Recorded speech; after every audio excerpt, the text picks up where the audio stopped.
हमें कुछ दिनों बाद हमारी हीरोइन के अकेडमी का सीन दिखा रहता है। तो तब वो वहां जा रही थी तो वो सोचती है मैंने सब कुछ बहुत ज्यादा अच्छे से हैंडल कर लिया और अब तो चीजें बहुत ज्यादा अच्छी होती जा रही है ना। मुझे लगता है कि मैं अपनी पीसफुल अकेडमी लाइफ आराम से गुजार सकती हूँ।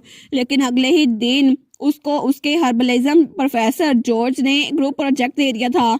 तो सब लोग कहते हैं क्या ग्रुप प्रोजेक्ट। वो सोचती है कि ये कारना है क्योंकि मैं सच में अकेले काम करना चाहती हूँ। तो सबने अपना सर पकड़ लिया था। वो सोचती है प्रोफेसर जॉर्ज वो तो मेरे मेजर के हेड है ना और वो पढ़ाने में बहुत ज्यादा अच्छे हैं, लेकिन फिर भी उनसे वो चीजें भी सीखने को मिलती है जो हम बुक से नहीं सीख सकते। लेकिन अभी उन्होंने हमें ग्रुप्स में डिवाइड कर दिया। तो तब वहां पर 4 लोग थे जिनके ग्रुप में वो थी। तो वो सोचती है अब मुझे इनके साथ मिलकर काम करना पड़ेगा, लेकिन क्या ये लोग काम करेंगे या फिर नहीं। अगर ये सोलो प्रोजेक्ट होता ना तो मुझे कोई मसला नहीं था और अभी तक मेरे क्लासमेट से मुझसे बात नहीं करते तो आखिर ये लोग मेरी हेल्प क्यों ही करेंगे। लेकिन तब वो सोचती है शायद ये अपॉर्चुनिटी ठीक रहेगी। तो उसके सामने एक लड़का था। वो कहता है तुम लोगों में से लीडर कौन बनेगा। तो कोई कुछ नहीं बोलता। वो कहता है ठीक है अगर कोई भी वॉलंटियर नहीं कर रहा ना तो मैं घोस्ट ब्लैक गेम्स के जरिए पता कर लूंगा। तो तभी इसके साथ एक लड़की बैठी हुई थी लाल बालों वाली। वो कहती है तुम रीने हो है ना, क्या मैं तुमसे एक चीज पूछ सकती हूँ। तो हमारी रीने कहती है हाँ बिल्कुल। तो वो लड़की कहती है क्या ये रूमर सच है कि कार्सियोन तुम्हें पसंद करता है। वो सोचती है कि यार लोगों ने इस बारे में सुन भी लिया, लेकिन आई स्वेयर कि हम सिर्फ दोस्त ही हैं। तो वो कहती है ऑफ कोर्स नहीं, आखिर वो मुझे पसंद क्यों करेगा। तो तब वो लड़की हमारी रीने को घूर के देखती है और उसे घूरने के बाद कहती है ये बात तो सच है। तो हमारी रीने सोचती है कि यार इसने क्या बोला, लेकिन उसके सामने वाला लड़का वो कहता है हमारे ग्रुप का लीडर ये देखो सामने लिखा हुआ है। और वहां पे हमारी रीने का नाम लिखा था क्योंकि ग्रुप लीडर के तौर पर वो चुनी गई थी। वो सोचती है ये फीलिंग, आखिर ग्रुप लीडर मुझे क्यों बनाया जाना था, आखिर मैं ग्रुप लीडर क्यों बन गई हूँ। और इसके अलावा ये लड़की आखिर ये मुझसे ऐसे बात क्यों कर रही थी। तो तब हमारी हीरोइन सोचती है कार्सियोन, हाँ बिल्कुल कार्सियोन के पास कोई रीजन नहीं है कि वो मुझे लाइक करे। हालांकि मैं जानती हूँ मुझे लाइक करता है, लेकिन मैं बस ऑब्जेक्टिवली बात कर रही थी। और कार्सियोन के लुक, टैलेंट, स्टेटस और उसकी पर्सनैलिटी सब कुछ अच्छा है और इन्हें इस तरह ही उसको देखती थी। लेकिन बाकी लोग के लिए तो उसकी पर्सनैलिटी बहुत ज्यादा बुरी थी। वो सोचती है वो तो किसी के लिए भी बिल्कुल परफेक्ट होगा जैसे इंपीरियल फैमिली का कोई मेंबर। लेकिन जब मैंने उस लड़की से कहा तो उसने कहा हाँ ये बात तो सच है। तो मुझे बहुत ज्यादा बुरा लगा था और तभी उसको ग्रुप लीडर भी बना दिया गया था। वो सोचती है आज मेरे साथ इतना बुरा क्यों हो रहा है। तो वो लड़की हंसते हुए कहती है तो तुम लीडर हो। तो हमारी हीरोइन सोचती है ठीक है मैं इसको ऐसे जाने नहीं दे सकती। तो वो लड़की उसका मजाक उड़ाते हुए कहती है अच्छा ग्रुप लीडर जल्दी करो हमें लीड करो। तो हमारी हीरोइन वो कहती है थैंक यू मुझे चीयर करने के लिए टैटर। और वो सोचती है एक आंख के लिए आंख, एक टूट के लिए टूट और मेरी बेइज्जती के लिए बेइज्जती। और फिर वो उससे कहती है तुम तो ग्रुप का पार्ट हो ना तो तुम्हें कोई मसला नहीं होगा मुझे फॉलो करने में। तो वो लड़की उसको तो गुस्सा आ गया था। वो कहती है क्या टैटर तुमने मुझे क्या बोला। तो पीछे से बाकी लोग भी हंसने लग गए थे। तो वो लड़की उठ जाती है। वो कहती है तुमने मुझे एक टैटर बोला मेरे बालों की वजह से, आखिर तुम्हारी हिम्मत कैसे हुई। तो हमारी उन कहती है ठीक है मुझे लगता है स्कूल के पीछे जो माउंटेन है ना हमें वहां पर जाना चाहिए असाइनमेंट के लिए, मुझे एक अच्छी जगह पता है। लेकिन वो लड़की तो चिल्लाई जा रही थी। तो तब उसके सामने वाला लड़का कहता है ठीक है मैं आपकी बात सुनूंगा लीडर। वो सोचती है हाँ हाँ बिल्कुल, क्योंकि इनके पेरेंट्स लेकर लगता है कि ये लोग कुछ भी नहीं कर सकते। तो वो लड़की कहती है ओए मुझे इग्नोर करना बंद कर दो। लेकिन तब थोड़ी देर बाद हमारी हीरोइन वो क्लब रूम में थी और वो चिल्लाई जा रही थी। वो कहती है मैं क्या करूं मेरे पोर ग्रेड्स। तो वहां पे कार्सियोन था। वो कहता है रीने क्या हो गया है। वो कहती है नहीं नहीं कुछ नहीं हुआ बस मेरी टांगे सो गई थी। वो कहता है अच्छा क्या तुम्हारी टांगे दर्द कर रही है, क्या मैं उनको मसाज कर दूं। तो जैसे रीने उसकी तरफ देखती है तो वो कहता है नहीं नहीं मेरा ये मतलब नहीं था, मेरा कोई अजीब सा मतलब नहीं था, मैं तो बस तुम्हारी हेल्प करना चाहता था। तो हमारी कहती है अच्छा तुम तो सच में इतने अच्छे इंसान हो, मैं तो बिना सोच समझे तुम्हें हाँ बोलने वाली थी। वो कहता है सच में। तो रीने से तंग करते हुए कहती है तुम्हें ये सब कुछ करना पसंद है, तुम नोटी लड़के। तो वो कहता है नहीं नहीं आई एम सॉरी। तो तब बेचारा फ्योर वो सोचता है प्लीज क्लब रूम में ये सब कुछ ना किया करो, मेरा यहाँ रहना मुश्किल हो जाता है। तो रीने कहती है अब मुझे ज्यादा अच्छा लग रहा है और आजकल तो यहाँ पे बहुत ज्यादा अजीब से रूमर्स फैली हुई हैं। तो कार्सियोन कहता है रूमर्स, मुझे बताओ कौन सी रूमर है। तो हमारी उन कहती है यही कि तुम मुझे पसंद करते हो। वो सोचती है उप्स मैंने इसको बता दिया। तो कार्सियोन कहता है क्या तुम्हें ये बात अनकंफर्टेबल कर रही हो। वो कहती है नहीं नहीं बिल्कुल भी नहीं। तो रीने सोचती है ये सारी की सारी रूमर्स मेरे लिए मसला नहीं बनेंगी, क्योंकि अगर कोई कहता ना कि मैं कार्सियोन को पसंद करती हूँ क्योंकि बहुत सारी लड़कियां उसके पीछे पागल है तो ये बात सेंस भी बनाती। लेकिन अगर मैंने ये कहा तो ये उदास हो जाएगा। लेकिन किसी रीजन की वजह से जब मैं कार्सियोन को अपसेट देखती हूँ ना तो मुझे बिल्कुल मेरी याद आती है जब मैं छोटी थी और मेरे पेरेंट्स गुजर गए थे, इसलिए मैं इसको उदास देख नहीं सकती। वो कहती है मैं तो बस फिक्रमंद हो रही थी, अगर ये रूमर्स फैलती रही तो तुम्हारे लिए फ्यूचर में शादी करना मुश्किल हो जाएगा। तो तब वो कहता है अच्छा मुझे अच्छा लगा कि तुम्हें बुरा नहीं लग रहा, एक्चुअली मैं चाहता हूँ कि तुम और मैं। लेकिन तभी दरवाजे में दस्तक होती है। तो तब वहाँ पे कोई लड़का था, वो कहता है क्या रीने यहाँ पर है? तो कार्सियोन वो कहता है क्या कोई रीने को ढूंढ रहा है, लेकिन कौन? उसको तो बड़ा गुस्सा आ गया था। तो रीने कहती है हाँ मैं यहाँ पर हूँ, लेकिन कार्सियोन उसके जाने से पहले ही टेलीपोर्ट होके वहां पहुंच गया था। तो तब दरवाजा खोल कहता है कौन हो तुम? तो वो लड़का डर जाता है। तो हमारी रीने कहती है कार बस कर दो, तुम ऐसे अचानक दरवाजा नहीं खोल सकते। तो वो लड़का डरा हुआ था। तो हमारी रीने कहती है तुम तो मेरे ग्रुप में थे ना? वो कहता है हाँ हाँ बिल्कुल। तो कार्सियोन तो बड़ा डराते हुए उससे कहता है आखिर तुम यहाँ पर कर क्या रहे हो? तो वो लड़का और डर जाता है। वो कहता है नहीं नहीं मुझे माफ कर दो, मुझे माफ कर दो, मैं यहाँ पर आया। तो हमारी उसके कंधे पे रखती है। वो कहती है बस कर दो कार्सियोन, शायद उससे मुझसे कुछ बात करनी होगी। ठीक है, वो कहता है कोई बात नहीं, तुम उससे बात कर लो। और उसके सामने बिल्कुल चेंज हो गया था। तो हमारी सोचती है कितना नाइस है ना ये। लेकिन तब कार्सियोन थोड़ा पीछे था और वहां से उसको डार्क ऑरा दे रहा था, लेकिन हमारी रीने को पता नहीं था। तो तब हमारी रीने कहती है क्या हो गया है? मैंने कहा था ना क्लब्स के बाद में तुमसे मिलूंगी। तो वो लड़का कहता है वेल मेरा सर बहुत ज्यादा दर्द कर रहा है ना। तो वो कहती है अच्छा तुम्हारा सर दर्द कर रहा है तो फिर तुम असाइनमेंट पूरी नहीं कर सकोगे। तो मुझे लगता है तुम्हें रेस्ट करना चाहिए, क्योंकि माउंटेन पे तुम ऐसी हालत में नहीं जा सकते। और तुम्हें याद है ना कि कल हम लोग वहां पे जाने वाले हैं, तुम आराम से रेस्ट करो। वो कहता है ठीक है। लेकिन कार्सियन उसको घुरी जा रहा था। वो कहता है मैं यहाँ चलता हूँ, लेकिन तभी वो थोड़ा क्रॉल करके वहां जा रहा था और थोड़ी दूर जाते ही वहां से तेज से भाग जाता है। तो हमारी हम कहती है मुझे तो ये बिल्कुल ठीक लग रहा है, लेकिन तभी वो कहती है एक मिनट, इसका मतलब है कि सारा का सारा प्रोजेक्ट मुझे करना पड़ेगा? आखिर ये करने की क्या कोशिश कर रहा था ये फेकर? तो तभी वहां पर कार्सियन भी रहता है। वो कहता है क्या हो गया? तो हमारी हीरोइन चिल्ला कहती है ग्रुप प्रोजेक्ट्स ये तो सोशल लेवल होते हैं, मुझे ये चाहिए नहीं थे। और तब वो वापस अपनी डोरमेट्री आ गई थी। तो वहां पर उसकी दोस्त थी जेन। वो कहती है रीने तो क्या हम लोग बाहर खाना खाने के लिए चले? वो कहती है मुझे माफ कर दो, लेकिन मुझे ग्रुप प्रोजेक्ट करना है और इसीलिए मुझे गार्डनिंग सप्लाईज को भी देखना है। तो उसकी दोस्त कहती है ठीक है गुड लक। तो वो सोचती है सच में सारा काम मुझे करना पड़ेगा। तो उसकी दोस्त कहती है रीने तुम्हारी मेल आई है, और उसको 2 लेटर देती है। तो रीने कहती है थैंक यू। तो वो सोचती है इन लेटर्स के ऊपर तो फैमिली की सील लगी नहीं हुई, क्योंकि यहाँ पे कॉमनर और नोबल वाला रूल है ना, इसीलिए। लेकिन इसको देखकर सच में लगता है कि ये मेरी आंटी ने भेजा है, क्योंकि मेरी आंटी बहुत अच्छी हैं और उनके बच्चे भी अच्छे हैं। तो तब वो सोचती है जैसे ही मैं माउंटेन से वापस आऊंगी ना उनको रिप्लाई लिखूंगी। और तब वो थोड़ी सी खुश थी, लेकिन दूसरे लेटर को देखते ही वो सोचती है दूसरा लेटर हर बार की तरह ये अभी भी लेवेंडर के साथ स्मेल कर रहा है, और ये लेटर ये जरूर उस शख्स ने भेजा होगा। लेकिन तभी वो उस लेटर को देखे बगैर एक ड्रॉर में रख देती है। तो जेन कहती है क्या तुम इसको वहां पे क्यों रख रही हो? और वहां पे उसी तरह के लेटर्स काफी ज्यादा पड़े हुए थे जिसको उसने खोला भी नहीं था। तो जेन कहती है रीने मैं तब से सोच रही हूँ आखिर तुम इन लेटर्स को खोलती क्यों नहीं हो? लेकिन रीने को जवाब नहीं देती और उस ड्रॉर को बंद कर देती है, जैसे उसको कभी खोलना ना हो। वो सोचती है बस मैं इसको कभी नहीं खोलूंगी, तो मुझे पता नहीं चलेगा वो क्या कहना चाहता है। और वो सोचती है ये लेटर्स ये बिल्कुल भी मेरे के काबिल नहीं है, इसलिए मैं कभी भी इनको खोलूंगी नहीं, क्योंकि जिस इंसान ने इनको भेजा है ना मुझे उससे सख्त नफरत है।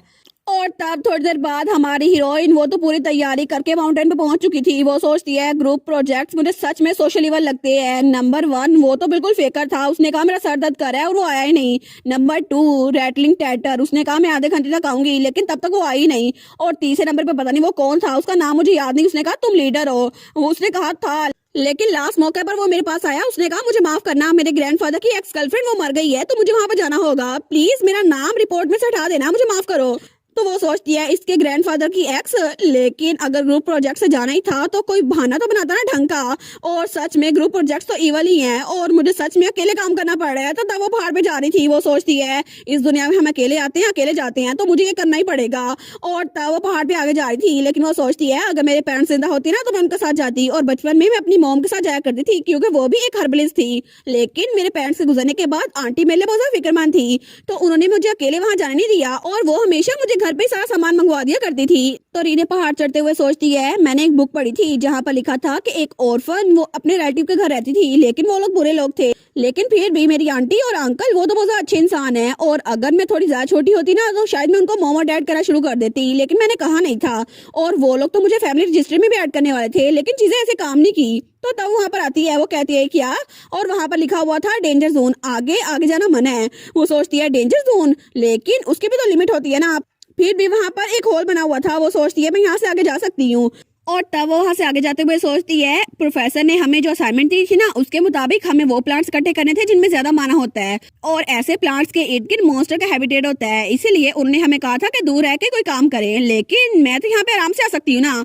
और तभी उसे पीछे से किसी के कदमों की आवाज सुनाई देती है। वो सोचती है क्या ये कौन था, लेकिन वहां से बिल्कुल खामोशी थी। वो सोचती है शायद मैंने गलत सुन लिया था, लेकिन तभी पेड़ के ऊपर कोई खड़ा हुआ था और हमारी रीनी आगे जा रही थी। तो वो सोचती है ये ग्रुप प्रोजेक्ट ये तो सच में बहुत अच्छा आइडिया था, क्योंकि वहां पे उसको डिओड्रेंटो मिल गया था और ये एक ऐसा फ्लावर था जिसको सब लोग कॉमन वीड समझते थे, लेकिन इसकी वजह से स्वेट सरपेंट बन सकता था और पसीना इसमें जज़ब हो जाता था और किसी को भी मसला नहीं होता था। वो सोचती है मुझे पता नहीं था ये यहाँ पर होगा क्योंकि ये वाइल्ड फ्लावर है, लेकिन लेडी लक ने अभी तक मुझे अबंडन नहीं किया और उस वक्त उसका गुस्सा कम हो गया था कि बाकी के मेंबर्स यहाँ पर नहीं आए। वो सोचती है मैं तो बहुत ज्यादा एक्साइटेड थी, लेकिन फिर भी मैंने अपना गार्ड अप रखा था और तभी उसके पीछे एक मॉन्स्टर आता है। वो सोचती है मैं तो तब से तैयार थी, लेकिन तभी वो मॉन्स्टर बिल्कुल उसके सर पे पहुंच चुका था और तभी वहां पर कोई आता है। वो कहता है रीने जरा संभल के, और उसने उस मॉन्स्टर को मार दिया था। और तब वो सरप्राइज अटैक उसकी वजह से हमारी हीरोइन बहुत भूल ही चुकी थी कि वो यहाँ पर क्यों आई है, और वहां पे था कार्सियोन जिससे उसकी जान बचा ली थी। वो सोचती है सच में कार्सियोन, लेकिन तब तक वहां पे जो जुगनू थे वो भी ऊपर उड़ रहे थे और वहां पे इतनी रोशनी हो गई थी। तो हमारी हीरोइन सोचती है मुझे अपने ईद के फ्लावर्स की स्मेल महसूस हो रही थी, लेकिन जैसे मैंने सांस ली तो तब मुझे पता चला कि यहाँ पर कोई ऐसा है जो मेरे लिए फिक्र करता है, और तभी उसका रैशनल मूड ऑन हो गया था। वो कहती है कार तुम यहाँ पर क्या कर रहे हो? वो कहते हैं तो मेरी लाइन थी, तुम अकेली भी हो यहाँ पर। वो सोचती है कितना ऑब्वियस ना, इसने मेरा पीछा किया फिर भी ये फिक्रमंद था, लेकिन ये चेहरा क्यों बना रहा है? तो हमारी हीरोइन कहती है मेरे पास अपने आप को गार्ड करने के लिए बहुत सारी चीजें हैं, तो तुम्हें मुझे महफूज करने के लिए यहाँ पे आने की जरूरत नहीं थी। और रीने का स्पेशल मॉन्स्टर रिपेलेंट ये अच्छे से काम करता है। और वो कहती है अगर वो काम ना भी करता फिर भी मेरे पास बहुत सारी चीजें थी, और उसके पीछे वो मॉन्स्टर था जिसको कार्सियोन ने मार दिया था। तो तभी कार्सियोन कहता है रीने तुम्हें ये नहीं देखना चाहिए, और तभी अपनी पॉकेट डायमेंशन में उसको डाल लेता है। वो सोचती है क्या इसने बिना इनकांटेशन के इसको कर दिया? वो कहता है ये तो बहुत ग्रोस है, तुम्हें सिर्फ अच्छी चीजें देखनी चाहिए। वो कहते हैं ग्रोस नहीं था, लेकिन अच्छी चीज है, कैसा मतलब? तो वो कहता है जैसे मेरा चेहरा है ना। वो सोचती है कितना क्यूट है ये, लेकिन फिर भी ये बिल्कुल ठीक कह रहा है। तो वो सोचती है इसको तंग करूं। तो वो कहती है अच्छा तो अगर तुम माइंड ना करो तो क्या मैं पूरा दिन तुम्हें देख सकती हूँ? तो कार्सियोन बेचारा वो तो बहुत ब्लश कर रहा था, उसके सर से भी धुआं निकलने लग गया था। वो कहता है ये तो बहुत ग्रेट होगा, लेकिन हमारी सोचती है सच में ये तो बहुत क्यूट है। और तभी वहां पर उसकी नाक पे बारिश का कतरा पड़ता है। वो सोचती है बारिश स्टार्ट भी हो गई, लेकिन तब वो एक दरख्त के नीचे आ गई थी। वो सोचती है मैंने तो कुछ हर्ब्स इकट्ठी कर लिए हैं, लेकिन फिर भी कितनी जल्दी बारिश शुरू हो गई ना। और पता नहीं कार्सियोन कहाँ पर गया, मेरे पीछे आया था लेकिन उसके बाद कहाँ पर गया? वो कहती है कार्सियोन तुम कहाँ पर हो? तो तभी हवा में कार्सियोन आ जाता है उसके सामने। वो कहता है हाय रीने। वो सोचती है ये तो बिल्कुल लिटिल फॉरेस्ट फेरी की तरह है, जब मैं इसका नाम बुलाती हूँ आ जाता है। वो कहती है लेकिन हम लोग भीग क्यों नहीं रहे? और वहां पे कार्सियोन ने एक शील्ड बना दी थी जिसकी वजह से बारिश उनके ऊपर नहीं पड़ी थी। तो हमारी हीरोइन कहती है थैंक यू, मुझे लगा था मुझे ठंड लग जाएगी, लेकिन तुम कहाँ गए थे? वो कहता है वेल मैं तुम्हारे लिए कुछ ढूंढने गया था और मुझे एक ऐसा फ्लावर मिला है जो मुझसे मैच करता है, तो इसलिए मैं तुम्हें ये देने के लिए आया था। और क्या अगर तुम इसको लोगी तो क्या तुम्हें मेरी याद आएगी? और तब उसको फ्लावर देता है। तो हमारी हीरोइन फ्लावर को लेती है और उसको स्मेल करती है। वो कहती है बिल्कुल ये सेम टू सेम तुम्हारी तरह है। वो सोचती है जब मैं बिल्कुल छोटी सी थी ना तो मैं अपनी मॉम के साथ माउंटेन में जाया करती थी और मेरी मॉम मेरे हर सवाल का जवाब दिया करती थी। और तब मैंने उसे कहा था मॉम इस पिंक फ्लावर का क्या मतलब है? और उन्होंने कहा था इसका मतलब है पैशनेट लव, और तुम्हारे फादर ने ये मुझे बहुत बार दिए हुए हैं। लेकिन वही फ्लावर कार्सियोन ने भी उसको दिया था। वो कह रहा चल चलते हैं रीने, मुझे लगता है बारिश रुक गई है। तो वो सोचती है मैंने कभी भी अपनी इस मेमोरी के बारे में किसी को नहीं बताया, लेकिन कार्सियोन उसने मुझे फ्लावर ला के दिया। वो कहती है ठीक है हम लोग चलते हैं। वो तो बहुत खुश हो गई थी। वो सोचती है ये तो सच में बिल्कुल इस फ्लावर की तरह है, इस रोज की तरह, क्योंकि ये सच में बहुत ही ज्यादा क्यूट है। और तब हमें अगले दिन का सीन दिखाया जाता है। तो हमारी यहाँ सोचती है मेरे सारे के सारे टीम मेंबर्स मुझे छोड़ के भाग गए और मुझे अकेले माउंटेन पे जाना पड़ा, लेकिन मैं कार्सियोन की वजह से प्रोजेक्ट को कंप्लीट कर पाई और बाकी की सारी असाइनमेंट मुझे खुद बनानी पड़ी। और तब वो क्लास में आ गई थी। वो सोचती है ठीक है अब चाहे कुछ भी हो जाए, मैंने डिसाइड किया है कि मैं सब चीजें एक्सेप्ट कर लूंगी। लेकिन वो बेचारी सोचती है उससे भी ज्यादा सरप्राइजिंग न्यूज मुझे ये मिली कि वो लड़का जो एंड पे मुझे मिला था ना, उसने कहा था कि मेरे ग्रैंडफादर की एक्स मर गई है। असल में मुझे पता चला कि उसके ग्रैंडफादर की एक्स उसकी ग्रैंड माई थी। तो वो कहती है अच्छा हांस, तो इसका मतलब है कि तुम्हारी ग्रैंड माँ मर गई थी? तो वो कहता है हाँ, लेकिन असल में उन दोनों का डिवोर्स हो गया था ना, इसलिए मैंने कहा था। वो सोचती है सही तरीके से बता तो सकता था ना। वो कहता है लेकिन मुझे माफ कर दो कि एंड मौके पे मैंने तुम्हें मना कर दिया। वो कहती है ठीक है तुम्हारी बात मुझे समझ में आती है, लेकिन बाकी दोनों उन्होंने तो झूठ बोला था ना। तो हांस कहता है और पहले जैसे मैंने कहा था ना तुम मेरा नाम असाइनमेंट में हटा सकती हो। वो कहते हैं फिक्र ना करो, मैंने सिर्फ अपना नाम लिखा है क्योंकि सब कुछ मैंने अकेले किया है। वो कहता है क्या तुमने अकेले किया है, लेकिन अमीलिया के बारे में किया? वो सोचती है अच्छा उस लड़की का नाम अमीलिया था। तो वो कहती है वेल पीटी ने मुझे बताया नहीं वो क्यों नहीं आने वाली, और मैंने 40 मिनट तक उसका इंतजार किया था और एंड पे सिर्फ तुम ही आए थे और तुम भी भाग गए। तो वो बेचारा वो थोड़ा सा शर्मिंदा हो गया था। वो कहता है हाँ मुझे माफ कर दो, लेकिन पीटी इसका क्या मतलब है? वो कहती है प्रेटलिंग टैटर, और ये पोएटिक वे है एक्सप्रेस करने का कि आखिर वो इस तरह क्यों बात करती है। तो वो कहते हैं अच्छा मुझे लगा था कि तुम बहुत ज्यादा सीरियस होगी, लेकिन तुम तो बहुत ज्यादा मजाकी हो। तो हमारी हीरोइन कहती है मैं बस एक आम इंसान हूँ जो कि दोस्तों के साथ हंस के बात करती है। तो वो कहता है अच्छा तुम दोस्तों की बात कर रही हो तो मुझे अपने रूममेट के बारे में कुछ बताओ। और तभी खिड़की के बाहर हमारा हीरो भी खड़ा हुआ था, कार्सियोन। वो उनकी बातें सुन रहा था। तो हमारी कहती है अच्छा जेन, लेकिन जैसे उसने जेन का नाम लिया ना तो कार्सियोन वहां चला गया था, क्योंकि हांस हमारी हीरोइन के साथ फ्लर्ट नहीं करा था। वो कहते हैं अच्छा जेन, उसका नाम जेन है, कितना ब्यूटीफुल नाम है ना, लेकिन वो तो हमेशा स्माइल करती रहती है और कितना काइंड है ना, वो तो मेरी ड्रीम गर्ल है। तो हमारी हीरोइन वो कहती है उससे दूर हो, तुम जैसा लड़का वो डिजर्व नहीं करती और उससे दूर हो। और तुम्हारी हिम्मत कैसे हुई कि तुम जेन की तरफ देखो। वो कहता है लेकिन क्यों। और तब थोड़ी देर बाद वो सोचती है ग्रुप प्रोजेक्ट इतना भी बुरा नहीं था जितना मैंने एक्सपेक्ट किया था, लेकिन हाँ तो उससे पीछे पड़ा हुआ था। वो कहता है प्लीज हमें इंट्रोड्यूस करवा दो ना, प्लीज इंट्रोड्यूस करवा दो ना। लेकिन अगले ही दिन जब उसके टीचर ने ग्रुप असाइनमेंट को देखा था तो उसने कहा था तुम्हें एक F मिलेगा। वो कहती है क्या फेल, लेकिन क्यों। तो वो कहती है टीचर मुझे बताए सही मेरी क्या गलती है, मैं समझ नहीं पा रही। तो उसका टीचर कहता है मैंने तुम लोगों को कहा था कि अपने हाथों से पूरे के पूरे फ्लावर्स को चुन के लाना है, लेकिन तुमने बाहर से लोग की हेल्प की। तो हमारी रीने कहती है लेकिन मैं मॉन्स्टर हैबिटेट तक खुद गई थी और मैंने सैंपल को इकट्ठा किया था। आप आखिर ऐसा क्यों कह सकती है कि ये सब कुछ ये मैंने बाहर से करवाया है। तो वो कहते हैं अच्छा अगर तुमने ये सब कुछ बाहर से नहीं करवाया तो इतने रेयर प्लांट्स तुमने क्यों लिए हैं। तो वो सोचती है क्या बाहर से, लेकिन सिर्फ कार्सियोन ने मेरी हेल्प की थी, लेकिन उसके अलावा बाकी सारा काम मैंने खुद किया था, तो ये मुझ पर इल्जाम नहीं लगा सकते। वो कहती है मुझे लगता है शायद कोई मिसअंडरस्टैंडिंग हो गई है, मैंने किससे भी हेल्प नहीं ली। तो वो कहता है अच्छा ऐसी बात है तो मुझे बताओ रेनिकुलस के बारे में क्या, जो पेज 3 पर है। वो कहती है जी मैंने उसको वहां पर लगाया। वो सोचती है इनको पेज नंबर भी याद है। तो उसका प्रोफेसर जॉर्ज वो कहता है उनका स्टेबलाइजिंग इफेक्ट वो तो पिछले हफ्ते ही एकेडमी में इंट्रोड्यूस करवाया गया था और तुम तो एक फर्स्ट ईयर के स्टूडेंट हो, तुम्हें पता नहीं हो सकता। आखिर मुझे बताओ तुमने उन सबको खुद कैसे कलेक्ट किया। इसका मतलब है तुमने किसी एक्सपर्ट की हेल्प ली थी, लेकिन मैंने इसे मना किया था, स्पेशली एक ऐसा स्टूडेंट जो क्लास में ध्यान ही नहीं देता। वो सोचती है कि यार इनको गलतफहमी हो रही है, मैं सच में क्लास में ध्यान नहीं देती क्योंकि मुझे ये सब कुछ पहले ही पता होता है, लेकिन शायद इनको कोई गलतफहमी हो गई है। मुझे लगता है कि मुझे इसको अच्छे से हैंडल करना चाहिए क्योंकि इंपॉर्टेंट बात ये है कि मैंने जो मेहनत की है मुझे उसका फल मिले। और वैसे भी पूरी की पूरी क्लास में सिर्फ मैं ही ध्यान दे रही होती हूँ, बाकी के कोई स्टूडेंट इनकी तरफ ध्यान नहीं दे रहे होते। और वो सोचती है अगर मैंने इनको ये बता दिया ना कि मैं हर्बलिज्म में कितनी ज़्यादा अच्छी हूँ तो शायद ये मुझे मास्टर या डॉक्टरेट की डिग्री लेने के लिए भी यहाँ पे रोक लें। और बाकी के सारे जो यहाँ पर रुके हुए थे ना वो तो बिल्कुल ज़ोंबी बन गए थे कि प्लीज पेपर वर्क को सॉर्ट आउट कर दें, प्लीज ये कर दें, हमने ये कर लिया है। तो हमारी उन कहती है मैंने रियलाइज नहीं किया कि रेनिकुलस के इफेक्ट को अभी पब्लिश किया गया है क्योंकि मैं तो उसको बचपन से जानती हूँ और मैं एक ऐसी जगह रहती थी जो सिटी से थोड़ा दूर थी।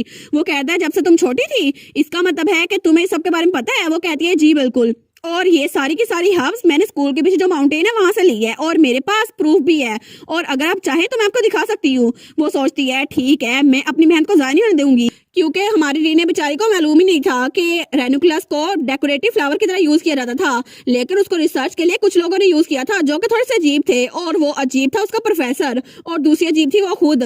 वो सोचती है मुझे इतनी बैड फीलिंग क्यों आ रही है, लेकिन दूसरे लफ्जों में कहें तो उसके प्रोफेसर को उसकी काबिलियत पे यकीन आ गया था। तो उसका प्रोफेसर कहता है ठीक है मुझे बताओ कि आखिर जस्टा करन वीट के क्या इफेक्ट होते हैं। तो वो उसको बता देती है। तो वो कहती है ये कॉमन वीड है, इसकी वजह से ब्लड सर्कुलेशन और रिपेलिंग एनर्जी में हेल्प मिलती है और अगर आपको कुछ और जानना है तो मैं आपको बता दूंगी। तो उसका प्रोफेसर वो सोचता है ये स्टूडेंट मुझे लगा था ये ट्रांसफर स्टूडेंट है, इसको कुछ पता नहीं होगा, लेकिन ये तो बहुत ज़हीन है। तो वो बड़ा खुश हो गया था। वो सोचता है मुझे लगा था ये मेरी बात नहीं सुन रही, लेकिन ये तो बहुत ब्रिलियंट है। तो तब उसका प्रोफेसर कहता है मुझे माफ कर दो मेरी गलती थी, लेकिन मैं तुमसे माफी मांगता हूँ। वो सोचती है इतनी जल्दी माफी मांग ली, लेकिन उसका प्रोफेसर कहता है मैं तुम्हारे ग्रेड्स को चेंज करके A+ में कर दूंगा, ठीक है, और ये सब कुछ तुमने अकेले किया इसकी वजह से तुम्हें एक और स्टार मिलेगा। वो कहती है थैंक यू, लेकिन तब वो कहती है अब मैं यहाँ चलती हूँ। तो उसका प्रोफेसर कहता है मुझे ये बताओ क्या तुम मेरी लैब में स्टडी करना चाहोगी। तो वो सोचती है देखा वो सब कुछ हो गया, मुझे ज़ॉम्बी नहीं बनना और मैंने कभी इनको स्माइल करते हुए देखा। तो वो जल्दी से वहां से भाग जाती है। वो कहती है नहीं मैं मना करती हूँ। तो उसका प्रोफेसर वहीं बैठा रह गया था। तो उसका प्रोफेसर वो सोचता है ठीक है अभी नहीं तो कभी तो मैं इसको राजी कर लूंगा ना कि मेरी स्टूडेंट बन जाए, फिर तो बड़ा मजा आएगा। और तब हमें कुछ दिनों बाद का सीन दिखा रहता है। तो तब हांस वो तो उसके पीछे पड़ा हुआ था। वो कहता है प्लीज प्लीज तुम हमें इंट्रोड्यूस करवा दो ना, बाकी का काम मैं खुद कर लूंगा। वो सोचती है ये तो मेरे पीछे ही पड़ा हुआ है, लेकिन वो कहती है मैंने तुम्हें कहा ना नहीं। और तब वो सोचती है प्रोफेसर जॉर्ज उन्होंने तो क्लास में मुझसे सवाल पूछना शुरू कर दिए और हर सवाल के आखिर में वो यही पूछते थे रीने तुम्हें इस बारे में क्या लगता है। और दूसरी तरफ ये हांस मेरे पीछे पड़ा हुआ है, प्लीज मुझे जेन से मिलवा दो, लेकिन ये लोग मुझे तंग किए हुए हैं। फिर भी माहौल इतना अच्छा है, मुझे नहीं लगता कि कोई भी मुझसे फाइट करेगा, तो ये सब कुछ इतना भी बुरा नहीं है। और तब हांस फिर से उसके पीछे आ गया था। वो कहता है प्लीज अगर हम वीकेंड पे इकट्ठे जाएं तो क्या पता तुम अपनी दोस्त को भी ले आओ, फिर तो मैं उससे एक्सीडेंटली मिल लूंगा ना। और वो कहेगी कितना क्यूट है। तो हमारी हीरोइन चिल्ला कहती है बिल्कुल नहीं, आखिर तुम्हें ऐसा क्यों लगता है मैं अपनी दोस्त को तुम्हारी वजह से यहाँ पर लेकर आऊंगी। तो वो कहता है है तुम तो कितना मीन हो ना। लेकिन तभी दूर से छुपकर उनको कोई देख रहा था और हमारी हीरोइन हाथ पे चिल्लाई जा रही थी और वो थी जेन। वो सोचती है क्या रीने किसी और के साथ है, लेकिन रीने की पीसफुल लाइफ वो तो पहले ही थोड़ा सा दूर होना शुरू हो गई थी और जेन बेचारी उसको भी गलतफहमी हो गई थी कि रीने हांस को पसंद करती है, लेकिन हांस तो असल में हमारी हीरोइन को नहीं उसकी दोस्त को यानी कि जेन को पसंद करता था। और इस तरह कुछ हफ्ते गुजरने के बाद फाइनली वो टाइम आ गया जब उनकी किस्मत का फैसला होना था क्योंकि उनके एग्जाम वो शुरू होने वाले थे। और तब वो बताती है असल में यहाँ पर दो तरह की स्टडी होती है, जनरल एजुकेशन और क्लासेस जो कि मेजर के जरिए डिवाइड होती है। और जेन वो जनरल एजुकेशन क्लासेस ले रही थी, लेकिन वो हांस और पीटी वो लोग मेजर वाली क्लासेस में थे।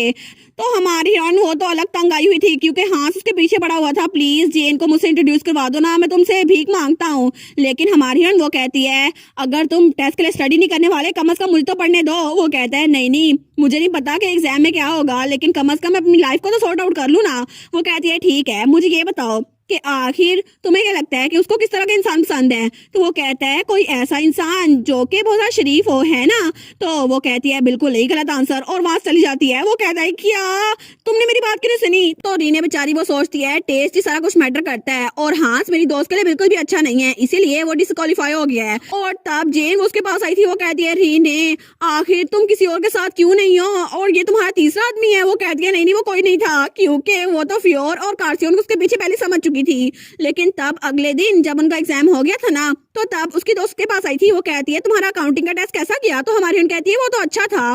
तो तब वो कहती है लेकिन मैंने जो स्टडी की थी ना उसमें से कुछ भी नहीं आया, टीचर्स को मेरे हिसाब से कुछ पेपर बनाना चाहिए था। तो हमारी रीना कहती है बिल्कुल प्रोफेसर को हमारी एबिलिटी के हिसाब से पेपर बनाना चाहिए, पता नहीं इतना मुश्किल पेपर क्यों दे देते हैं। लेकिन तब वो दोनों बातें करते हुए वहां जा रही थी। तो जेन कहती है मेरा एग्जाम तो बहुत ही ज्यादा बुरा गया। तो हमारी उन कहती है इसका मतलब है कि छुट्टियों में तुम यहीं पर होगी, है ना, क्योंकि तुम्हें एक्स्ट्रा एग्जाम देना पड़ेगा। वो कहती है नहीं इतना भी बुरा नहीं हुआ। तो हमारी रीना कहती है कितना बुरा हो गया ना, तुम यहाँ पे नहीं रहोगी। वो कहती है क्या, लेकिन हमारी उन कहती है अच्छा तुम्हारे ग्रेड्स अच्छे हैं लेकिन मैं यहाँ पे रहूंगी, मैं छुट्टियों में यहीं पर रहूंगी, तो अगर तुम्हारा दिल करे तो मुझसे मिलने के लिए आ जाना। तो जेन कहती है अगर ऐसा ही है तो मैं अपने घर से तुम्हें बहुत सारे लेटर्स भेजूंगी, ठीक है, तुम फिक्र ना करा। तो हमारी उन कहती है तुम तो बहुत ज्यादा बेस्ट हो। लेकिन तब उनके क्लब रूम जाने का टाइम हो गया था। तो हमारी उन कहती है तुमसे बाद मिलूंगी। लेकिन वो सोचती है मैं जब भी क्लब रूम जाती हूँ ना तो जेन मुझे गुड लक का इशारा करती है जैसे मैं जंग लड़ने के लिए जा रही हूँ। लेकिन तब वो दरवाजा खोलते हुए सोचती है ठीक है मुझे लगता है कि मुझे थोड़ा सा जाके सोना चाहिए। लेकिन तभी उसको अंदर से आवाज आ रही थी, वो फिर से लेट हो गई। लेकिन ऐसा कैसे हो सकता है। तो फ्योर की आवाज आती है कार्सियन वो एक अच्छी इंसान है, थोड़ी सी लेट हो गई तो क्या हुआ, और वैसे भी मेरा भी अकाउंटिंग का एग्जाम था, माफ कर दो, मैं तो बस अपने जवाब लगा रहा था शीट पर। वो सोचती है ये तो फ्योर और कार की आवाज आ रही है, लेकिन वहां पर तो उनके लड़ने की आवाज आने लग गई थी। और फ्योर कहता है आखिर ये किस तरह का मैजिक सर्कल है, मुझे माफ कर दो। तो फ्योर चिल्ला कहता है बस कर दो, मुझे माफ कर दो। तो हमारी सोचती है ये हो क्या रहा है। तो तब वो दरवाजा खोलने लगती है। वो सोचती है मुझे लगता है कि अगर मैं अभी ना गई ना तो कार्सियन और ज्यादा गुस्सा हो जाएगा। तो वो दरवाजा खोलते हुए कहती है हे गाइस मुझे माफ करना मैं थोड़ी लेट हो गई। लेकिन जैसे वो दरवाजा खोलती है ना तो कार्सियन स्माइल करके इसको वेलकम करता है। वो कहता है अंदर आ जाओ रीने। तो वो कहती है कार, वो कहता है हाँ क्या हुआ। तो रीना कहती है आखिर फ्योर वो छत से क्यों लटक रहा है, और फ्योर वो सच में छत से लटका हुआ था। तो कार्सियन कहता है ओ अच्छा वो तो बहुत ज्यादा थका हुआ था ना इसलिए सोने की कोशिश कर रहा है। तो हमारी उन कहती है छत से। वो कहता है हाँ हाँ बिल्कुल, वो सोने की आदतें अपनी बिल्कुल ठीक नहीं कर पा रहा ना, वो छत से लटक के सोता है। तो तभी फ्योर को वो नीचे उतार देता है। तो कार्सियन कहता है तुम्हें अच्छी नींद आई ना। तो फ्योर कहता है मैं सो नहीं रहा था। तो कार्सियन कहता है मैंने पूछा क्या तुम्हें अच्छी नींद आई, और वो तो बड़ा डरावना लग रहा था। तो फ्योर कहता है हाँ हाँ ठीक है। तो वो कहता है हाय रीने। लेकिन रीने कहती है ऐसा लगता है कि तुमने बहुत ज्यादा मेहनत की, क्या तुम्हारा एग्जाम अच्छा गया। तो फ्योर कहता है हाँ अच्छा एग्जाम किया था। तो क्या तुम अपने आंसर को चेक कर रही थी। तो हमारी उन कहती है हाँ मैं भी अपने आंसर को चेक कर रही थी। तो फ्योर कहता है अच्छी बात है क्योंकि सारे स्टूडेंट्स यही काम कर रहे थे। तो कार्सियन कहता है कितना इजी एग्जाम था ना, मुझे तो इसको चेक करने की जरूरत नहीं पड़ी, मुझे पता था मुझे सब कुछ अच्छा आता है। तो हमारी उन कहती है क्या सब कुछ तुम्हारे लिए बहुत ज्यादा इजी था। तो फ्योर सोचता है कितना अजीब है ना, आखिर इसमें क्यूट होने की क्या ही बात है। तो वो कहता है हाँ हाँ बिल्कुल मुझे सब कुछ आता था। तो हमारी उन सोचती है ये तो मैजिक सर्कल भी इतने आराम से बना लेता है, ऑफ कोर्स ये पूरा टॉपर है इसलिए इसको कोई मसला नहीं होगा। तो तब रीना कहती है फ्योर मुझे ये बताओ तुम्हारा मेजर क्या है। फ्योर कहता है स्वॉर्डमैनशिप। वो सोचती है अच्छा तो ये मसल्स में ज्यादा अच्छा है, लेकिन ये तो अपने टेस्ट में भी अच्छा होगा ना। वो कहते हैं ऑफ कोर्स तुम्हारा टेस्ट कैसा गया, क्योंकि मुझे तो पता है कि हर कोई मेरे टेस्ट को देखकर आंसर को मैच कर रहा था। वो सोचती है क्या हम तीनों इकट्ठे हर रोज घूमते हैं, लेकिन यहाँ पर सिर्फ मैं ही इडियट हूँ। ये दोनों टॉपर्स हैं, इसका मतलब है कि मेरे ग्रेड्स अच्छे हैं, लेकिन इनसे ज्यादा अच्छे नहीं, मुझे और मेहनत करनी पड़ेगी। तो तब कार्सियन कहता है, रीने जब मैं गार्डन में गया था तो मुझे वहाँ पे कैंडी ब्लूम होती हुई मिली। तो फ्योर कहता है, कैंडीज कैसे ब्लूम हो सकती है? तो हमारियन कहती है, जेंटलमैन मुझे लगता है कि अगले 2 हफ्तों तक, जब तक एग्जाम खत्म नहीं हो जाते ना, मैं तुम लोगों से दोबारा नहीं मिलूंगी और इस क्लब रूम में नहीं आऊंगी। तो तभी कार्सियन के हाथ से वो कैंडीज नीचे गिर जाती हैं। वो सोचती है, मुझे पता था कि मैं स्कूल की बेस्ट स्टूडेंट नहीं हूँ, लेकिन मैं इतनी पीछे हूँ, मुझे कभी आइडिया नहीं था। और तब वो लाइब्रेरी में बैठी हुई थी। वो सोचती है, फॉर्चुनेटली मेरे मेजर क्लासेस में मेरे स्कोर्स वो तो बहुत अच्छे हैं, मुझे बस जनरल एजुकेशन क्लासेस में फोकस करना होगा।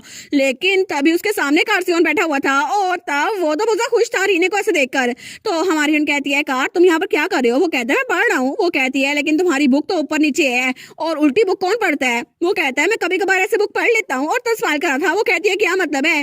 तो वो उस बुक से उसको कुछ लाइंस पढ़ के सुनाता है। तो हमारी बहन कहती है, हाँ मैं समझ गई, तुम पढ़ सकते हो। वो सोचती है कि इसने पूरी की पूरी बुक को मेमोराइज कर लिया है, लेकिन वो कहती है, तुम तो यहाँ पर बैठ के बस मुझे घूरी जा रहे हो, मुझे अपना काम भी करना है और मुझे फोकस करना है। तो वो उसके पास वो कहता है, अच्छा अगर ऐसा है तो क्या मैं तुम्हारी हेल्प कर सकता हूँ? तो हमारी हीरोइन वो सोचती है, क्या? तो कार्सियन कहता है, अगर तुम्हें कोई भी चीज समझ नहीं आ रही तो मैं तुम्हें एक्सप्लेन कर दूंगा, क्योंकि मुझसे कुछ भी बोल सकती हो तुम। वो सोचती है, हाँ बिल्कुल ये तो एक जीनियस है, लेकिन फिर भी हर कोई यहाँ पर बहुत ज्यादा ऑकवर्ड हो रहा है और हर कोई इसको इग्नोर और अवॉइड कर रहा था। तो हमारी हम सोचती है, पता नहीं कार्सियन मुझे इतना पसंद क्यों करता है, और पीटी ने तो मुझसे डायरेक्टली पूछ लिया था, लेकिन अगर ये ऐसी हरकतें करता रहा तो हर किसी को शक हो जाएगा कि ये मुझे पसंद करता है। लेकिन अगर ऐसे चलता रहा ना तो कार के पेरेंट्स वो भी मेरे पीछे आएंगे और वो मेरे मुंह पे पानी फेंकेंगे कि मैं उनके प्रीशियस लड़के से दूर रहूं, या फिर कुछ और जैसे कि नूडल्स। लेकिन तब कार्सियन उसके पास आता है। वो कहता है, रीने तुम किस बारे में सोच रही थी? तो हमारी अन सोचती है, अब मुझे टेस्ट की भी तैयारी करनी है, इन रूमर से भी छुटकारा हासिल करना है, लेकिन मैं कैसे कर सकती हूँ? वो कहती है, नहीं मैं कुछ भी नहीं सोच रही थी, मैं तो बस तुम्हारी तरफ देख रही थी, इसलिए मुझे भूल गया। तो कार्सियन वो ब्लश करने लगता है। वो कहता है, सच में तुम्हें मैं इतना पसंद हूँ? लेकिन इसका मतलब है कि तुम मुझे अच्छे तरीके से पसंद करती हो। वो कहती है, हाँ ऑनेस्टली, और क्या तुम मेरी हेल्प कर सकते हो? तो वो कहते हैं, हाँ हाँ बिल्कुल। और तब वो लोग पढ़ना स्टार्ट हो गए थे। वो सोचती है, बस मुझे अपने टेस्ट पे फोकस करना है, क्योंकि कार्सियन का मामला मैं बाद में भी सुलझा लूंगी। और तब दूसरी तरफ हमें लिसांटियस मेनार दिखाया जाता है, जो कि हमारे कार्सियन का घर था। तो वहाँ पे कोई खड़ा था, तो वहाँ पे एक लड़की थी। वो कहती है कि यह सच है? तो बटलर कहता है, जी बिल्कुल, एकेडमी में ये रूमर्स बहुत ज्यादा फैली हुई हैं, ऐसा लगता है कि सर कार्सियन वो किसी एक लड़की को बहुत ज्यादा पसंद करते हैं। तो वहाँ पर वो लड़की वो कहती है, अच्छा ऐसी बात है? और उसके भी बिल्कुल पिंक बाल थे कार्सियन की तरह। वो कहती है, इसका मतलब है कि मेरा बेटा किसी में इंटरेस्टेड है, मैं तो बहुत ज्यादा क्यूरियस हूँ। और तब उसकी मॉम वो भी बहुत ज्यादा प्यारी थी। वो कहती है, आई गेस मुझे उस लड़की से मिलना चाहिए, आखिर वो किस तरह की लड़की है? और वो थी सिल्विया लिसांटियस, जो कि डचिस लिसांटियस थी और कार्सियन की मॉम थी। तो वो कहती है, मैं उस लड़की से जल्दी मिल लूं, और वो एलिना अकेडमी की चेयरपर्सन भी थी। और जब हमारी हीरोइन को बुलीज ने बुली किया था ना, तो तब चेयरपर्सन ने उन बुलीज को बाहर निकाला था, और वो काम किया था हमारी कार्सियन की मॉम ने। तो सच में बात यह है कि हमारी कार्सियन से ज्यादा उसके मॉम और डैड हमारी हीरोइन को पसंद करने वाले हैं। लेकिन हमारी बेचारी हीरोइन वो तो सोच जा रही थी कि वो उसको अपने बेटे से दूर रहने का कहेंगे, मगर बेचारी रीने को क्या पता कि कार्सियन के मॉम और डैड उसको कार्सियन से भी ज्यादा पसंद करने वाले हैं। और इसी के साथ ये वाला पार्ट यहीं पर ख़त्म। तो आप लोग बताइएगा आप लोग को ये पार्ट कैसा लगा, और वीडियो को लाइक और चैनल को सब्सक्राइब लाजमी कीजिएगा। बाकी वीडियोस का लिंक भी स्क्रीन पर नज़र आ रहा होगा, तो काइंडली उनको भी चेकआउट कर लें। और thank you so much for watching my videos. Stay safe, bye bye.